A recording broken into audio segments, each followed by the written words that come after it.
8:20 here on the Big 550, KTRS. We check in with Dr. Jeffrey Lowell each and every week. He is sponsored by Dr. Bowen Dental Care in Florissant. For all of your dental needs, Dr. Bowen Dental Care in Florissant. Dr. Jeffrey Lowell, Professor of Surgery and Pediatrics, good morning. Welcome to the Big 550 KTRS. Switzerland, huh? That's what I am. I'm a lover, not a fighter. We are all lovers and not fighters.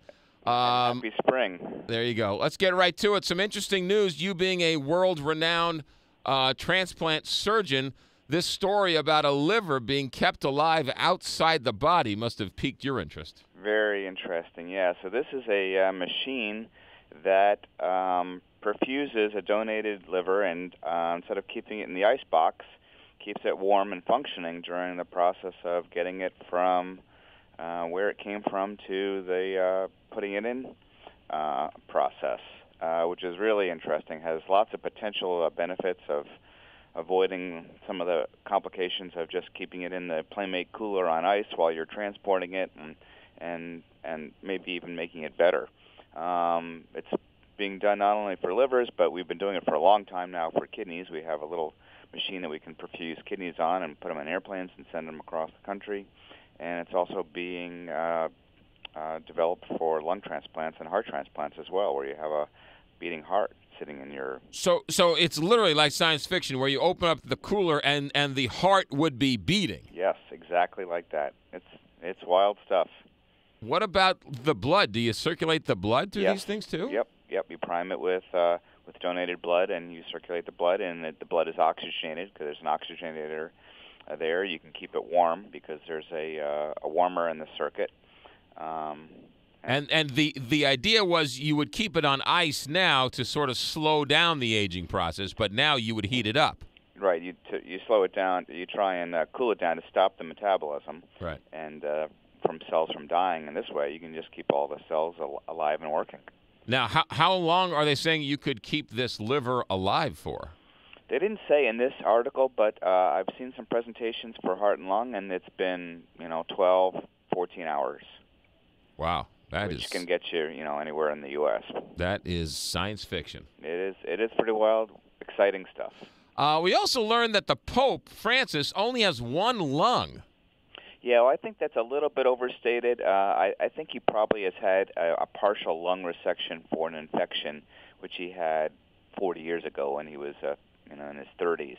This is all speculation, but it's not uncommon in some less populated parts of the world where they may not have as strong antibiotics, or they might have different types of tuberculosis, which can be difficult to treat. And one of the treatments for that, at least 30 or 40 years ago, was to actually just remove the part of the lung that had an infection in it that wasn't able to be treated. So my guess is that's probably what's happened here. I mean, he certainly looks pretty fit and thin and vigorous, so I don't think it's slowed him down, and it's something that happened 30 years ago. So you can live with one liver, and you can clearly live with one lung, but would he be able to run a marathon with one lung? Is there anything that he can't do with one lung? I don't think so. I mean, not from just from what little we know. I mean, there's plenty of people that have had lung transplants, and many of those only get one lung when they're transplanted. So, but my guess is he's only had a partial removal of just one of the lungs. So, gotcha. And most of the other lung will kind of fill the capacity too. So he looks like he's in great shape. He does look like he's in pretty good shape. He could actually miss a meal too, I guess, once in a while. Can't believe you said that, Doctor. You and the Pope. That's not Vatican Radio. If you're monitoring this, that was McGraw. The concussions have been a major story around the NFL, and high schools, I know, are doing a lot more with concussions because we just know more. What's this new study saying? Well, and they should. I mean, basically, we have a very difficult time determining how severe a concussion is. And concussion is a brain bruise. And so, if you go over to one of your colleagues who's sitting at the radio console and you give them a big slug in the arm, and they'll get a black and blue mark on that arm in a couple days, that's exactly what happens to a brain. But we have very limited ways of predicting when you get a blow to your brain, usually because you're either running into something or all of a sudden it stops or hits the ground, and you get a bruise there, how significant that's going to be. And so the guidance now is if there's any concern that you may have had a concussion, if you hit your head and you have pain, get dizzy, have loss of consciousness, then you sit out until you're better. There's no, put me back in the game, coach, kind of thing. If there's any doubt about a concussion, it's treated as a concussion, and you shouldn't go back in the game until your symptoms are gone and someone has said you're A-okay. And even then, that's pretty crude assessment. But the feeling is you should lean on the side of caution, especially for a kid or a high school kid or a college kid. Absolutely. I know the argument is it's the player's choice to go back into the game, but quite frankly, I don't think it should be left up to the player.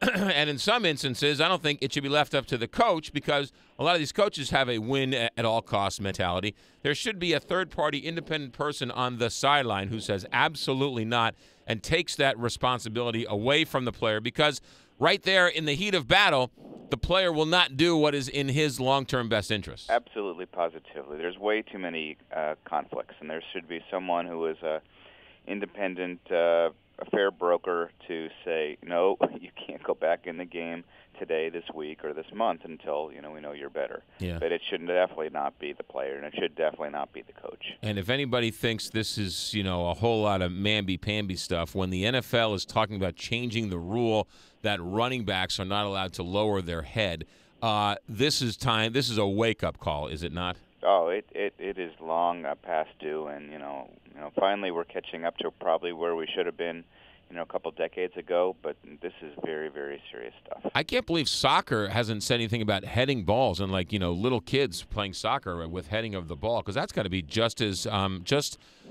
dangerous as ramming a helmet into somebody's head. Well, perhaps, but I think probably the biggest risk is ramming somebody else's head when you're both going up for the ball. Right.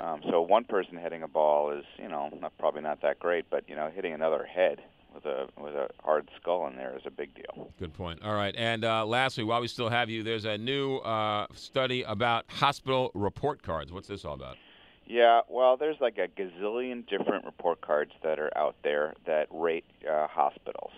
Best hospital, honor roll, America's best hospital, top 100 hospitals, this and that. And when somebody looked at this, they found in like a third of all U.S. hospitals won at least one distinction from some major rating group.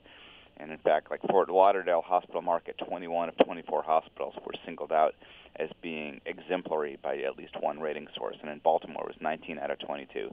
So these things mean, probably very little. Most hospitals pay for these awards to be on their logo or on their website or on their stationery. So I think I would, as a consumer, be very cautious about using some of these as a way to guide which hospital I go to. Sounds like radio awards, where they basically pay for the radio award. I think to a large degree it is. Yeah.